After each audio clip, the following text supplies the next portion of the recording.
श्री स्वामी समर्थ. जय जय स्वामी समर्थ. नमस्कार मैत्रिणींनो, स्वागत आहे तुम्हा सर्वांचं पुन्हा एकदा माझ्या या नवीन व्हिडिओमध्ये. तर 15 जूनला म्हणजेच येत्या सोमवारी आली आहे अधिक मासाची सोमवती अमावस्या. जी अमावस्या सोमवारच्या दिवशी येते ती सोमवती अमावस्या म्हणून ओळखली जाते, हे तर आपल्या सर्वांनाच माहिती आहे. या अमावस्येच्या दिवशी अधिक मासाची समाप्तीही होणार आहे. आता अधिक मास समाप्त व्हायला अवघे 3 ते 4 दिवस बाकी राहिलेले आहेत आणि सोमवारच्या दिवशी ही अमावस्या असणार आहे. ही अमावस्या अधिक मासात आल्यामुळं ही अत्यंत महत्त्वाची आणि शुभ मानली जाते. सोमवती अमावस्या ही वर्षातील सर्व येणाऱ्या अमावस्यांमध्ये सर्वात श्रेष्ठ मानली जाते आणि ही अधिक महिना जो आहे तर तो बघा दर 3 वर्षांनी ज्याप्रमाणे येतो त्याचप्रमाणे ही अधिक मासामध्ये येणारी अधिक मास अमावस्यासुद्धा दर 3 वर्षांनीच येत असते. ही अमावस्याची जी सुरुवात आहे म्हणजे या सोमवती अमावस्येची सुरुवात ही रविवारी 14 जूनला दुपारी 12:20 सुरू होणार आहे आणि ही अमावस्येची समाप्ती बघा 15 जूनला सोमवारच्या दिवशी होणार आहे आणि उदय तिथीनुसार ही अमावस्या 15 जूनला सोमवारच्या दिवशी असणार आहे. आता यंदाची ही अमावस्या जी आलेली आहे तर ती अत्यंत महत्त्वाची असणार आहे, कारण यंदा अत्यंत दुर्मिळ योग आला आहे. त्यामुळे ज्योतिषशास्त्रात सुद्धा या दिवसाला खूप महत्त्व आहे. अधिक महिना हा भगवान श्रीहरी विष्णूंना समर्पित केला जातो. तर अमावस्या ही आपल्या पूर्वजांच्या स्मरणार्थ दानधर्म त्यांची सेवा करण्यासाठी खूप महत्त्वाची मानली जाते. या दिवशी भगवान विष्णू, माता लक्ष्मी आणि पूर्वजांची सेवा केल्यानं आपल्या घरात सुख समृद्धी येते अशी धार्मिक मान्यता आहे. या दिवशी सुवासिनी महिलांनी जर बघा हे सोमवती अमावस्येचं व्रत केलं तर आपल्या पतीला व्रत करून आपल्याला भगवान शिवशंकर आणि माता पार्वती यांची विधिवत पूजा करायची आहे. तर असं केल्यानं आपल्या पतीला दीर्घायुष्य लाभतं असं देखील मानलं जातं आणि म्हणूनच या अशा महत्त्वाच्या आणि खास दिवशी आपल्याला संपूर्ण अधिक मासामध्ये कोणतीच सेवा करणं जमलं नाही किंवा कोणतीही सेवा आपल्याकडून घडली नसेल तर या अमावस्येच्या दिवशी आपल्याला या ठिकाणी फक्त असा एक दिवा लावायचा आहे. आपल्याला या दिवशी दिव्यांचं दीपदान करायचं आहे. 33 कोटी देवी देवतांचा आशीर्वाद हा तर आपल्याला नक्कीच प्राप्त होईल. आपल्या घरामध्ये असणारा 7 पिढ्यांचा पितृदोष, दरिद्री, गरिबी आपल्या घरातून अलक्ष्मी ही कायमची निघून जाईल.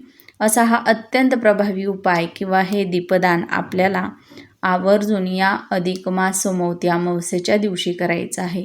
तर हे कसं करायचं आहे, दिवा कोणता घ्यायचा आहे, दिव्यामध्ये आपल्याला तेल घालायचं की तूप घालायचं, वात कोणती घालायची, दिवे कुठे आपल्याला प्रज्वलित करायचे आहेत, कोणती सेवा करायची आहे, याचीच संपूर्ण माहिती मी पुढे व्हिडिओमध्ये देणार आहे. त्यामुळे तुम्ही हा व्हिडिओ कुठेही स्किप न करता शेवटपर्यंत नक्की पहा. चला तर मग अशा नवीन सुंदर व्हिडिओला सुरुवात करूया. तर हा संपूर्ण अधिक महिना जो आहे तर तो नामस्मरण, जप, दीपदान त्यासोबतच दानधर्म, सेवा, पाठ करण्यासाठी अत्यंत शुभ मानला जातो आणि या महिन्यामध्ये केलेल्या कोणत्याही सेवेचं आपल्याला 33 पटींनी अधिक पुण्यफळ हे प्राप्त होत असतं आणि म्हणूनच आपल्याला या अधिक मासामध्ये म्हणजेच अधिक महिन्यामध्ये हे 33 दिव्यांचं दीपदान हे आवर्जून करायचं आहे.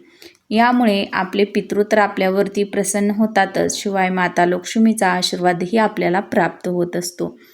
तर बऱ्याच वेळा आपल्याला आपल्या पितरांची सेवा करणं होत नाही किंवा अधिक महिना असला तरी काही कारणास्तव आपल्याला भगवान श्रीहरी विष्णूंची, माता लक्ष्मीची सेवा करणं होत नाही.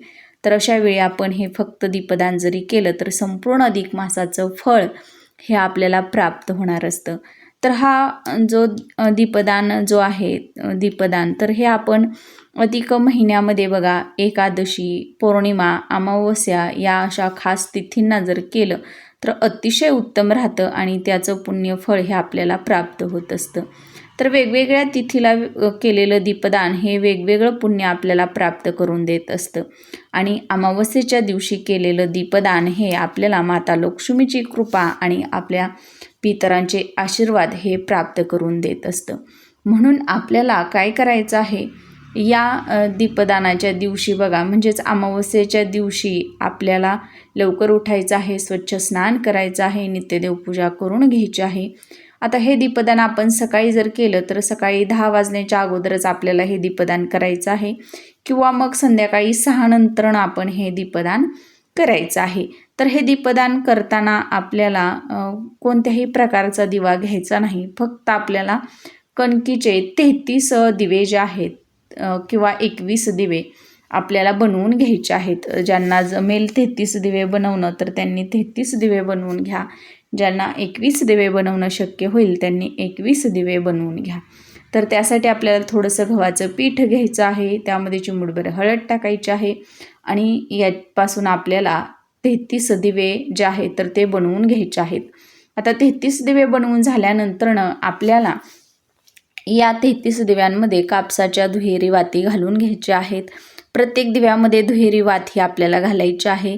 शुद्ध गाईचं तूप घालायचं आहे किंवा तिळाचं तेल घालायचं आहे. या दोनपैकी एक आपल्याला या दिव्यामध्ये तेल किंवा तूप हे घालून घ्यायचं आहे.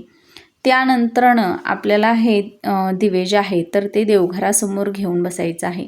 आता एक तर तुम्ही हे दीपदान बघा एखाद्या मंदिरामध्ये जाऊन करू शकता किंवा जिथं पण वाहतं पाणी आहे तर त्या ठिकाणी जाऊन हे दीपदान करू शकता. त्यासोबतच पिंपळाच्या झाडाखाली तुम्ही हे दीपदान करू शकता. या 3 ठिकाणी दीपदान करण्याला विशेष असं महत्त्व आहे. आता देवघरासमोर बसून आपल्याला हे जे दिवे आहेत तर ते प्रज्वलित करायचे आहेत आणि प्रज्वलित केल्यानंतरनं दिव्याला हळदी कुंकू अक्षदा व्हायच्या आहेत. ओम नमो भगवते वासुदेवताय नमः या मंत्राचा जप आपल्याला करायचा आहे. 108 वेळा ओम नमो भगवते वासुदेवाय नमः या मंत्राचा जप करून झाल्यानंतरनं आपल्याला हे दिवे आता बघा जिथे पण पाणी असेल वाहतं तर त्या ठिकाणी नेऊन ठेवायचे आहेत किंवा अगदीच मग तुमच्या घरामध्ये पाणी पिण्याचा माठ असतो किंवा हंडा असेल, पिंप असेल तर त्या ठिकाणी हे दिवे आपल्याला ठेवायचे आहेत. आणि ज्यांना बघा नदी किनारी जाऊन हे दीपदान करणं शक्य होईल त्यांनी आवर्जून नदीच्या किनारी जाऊन दीपदान करायचं आहे. आता ज्यांच्या घरामध्ये पितृदोष असेल, पितृदोषामुळे काही अडचणी येत असतील किंवा तुमच्याकडून तुमच्या पितरांची सेवा होत नसेल तर अशा वेळी तुम्ही बघा पिंपळाच्या झाडाखाली जाऊन हे 33 दिव्यांचं दीपदान जर केलं तर अतिशय उत्तम राहणार आहे. कारण की पिंपळाच्या झाडामध्ये बघा साक्षात भगवान श्री हरिविष्णूंचा वास असतो आणि आपले पितरांचा देखील वास तिथे असतो. म्हणून आपण हे दीपदान तिथे करायचं आहे. माझ्याकडून काही चूक झाली असेल, माझ्याकडून तुमची सेवा झाली नसेल तर ही सेवा मी तुमच्यासाठी करत आहे आणि तुमचे आशीर्वाद माझ्यावरती असेच राहू द्यात अशी प्रार्थना आपल्याला करायची आहे.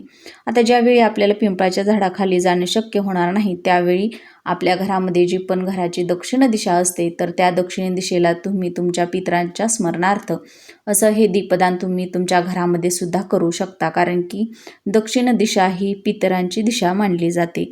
आणि तिसरं ठिकाण असणार आहे ते म्हणजे मंदिर. बघा मंदिरामध्ये कोणतंही मंदिर असू द्या देवीचं किंवा देवतांचं तर अशा ठिकाणी सुद्धा तुम्ही जाऊन हे दीपदान आवर्जून करावं. ज्यांनी संपूर्ण अधिक मासामध्ये कोणतीच सेवा केली नसेल किंवा या अगोदर दीपदान केलं नसेल तर हा शेवटचा दिवस असणार आहे. या दिवशी तुम्ही आवर्जून हे 33 दिव्यांचं किंवा 21 दिव्यांचं दीपदान जे आहे तर ते नक्की करायचं आहे.